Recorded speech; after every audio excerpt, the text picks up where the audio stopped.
In today's video, I'm going to teach you how to use Trello power-ups. If you're looking to boost your productivity and make your Trello boards even more dynamic, power-ups are the way to go. Let's dive right in. First, you'll want to navigate to the Trello board where you want to add a power-up. Open your preferred web browser and log into your Trello account. Once there, just head over to the board that you're looking to enhance with some cool new features. After you're on the board, look toward the top of the screen where you'll find a button labeled Power-Ups. Go ahead and click on that. This is your gateway to accessing a variety of tools designed to integrate with your Trello workflow. Now that you're in the Power-Ups section, you'll see an option to add power-ups. Clicking this button will open up a whole world of possibilities, showcasing the various integrations and features that you can add.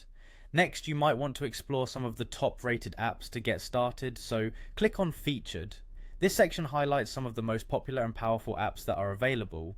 It's a great place to start if you're not sure what kind of power-up you want to add to your board. If you're curious about which power-ups are currently enabled on your board, just click on the Enabled section. Here you'll see a list of all the active power-ups, giving you a quick overview of what's already integrated with your board. For those specifically interested in Trello's own offerings, you can click on Made by Trello to see all the power-ups created by Trello itself. These are particularly useful if you're looking for tools that integrate seamlessly with Trello's features. Alternatively, if you have a specific need or interest, you can browse through categories or use the search function to find exactly what you're looking for. This makes it easy to pinpoint the perfect power-up to optimize your work processes.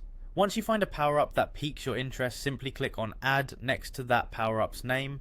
This will typically take you to a confirmation page where you'll need to click Add again to finalize your selection. Make sure to read through any instructions provided. These will guide you on how to use the newly installed power-up effectively. Once you've done that, you can close the menu and return to your board. To see the changes and your new power-up, simply refresh your page. Once the page reloads, you should see your power-up listed next to the power-up button, ready for you to start using. And there you have it, you're all set with your new Trello power-up. Let me know in the comments below which power-up you chose and how it's helping you streamline your tasks.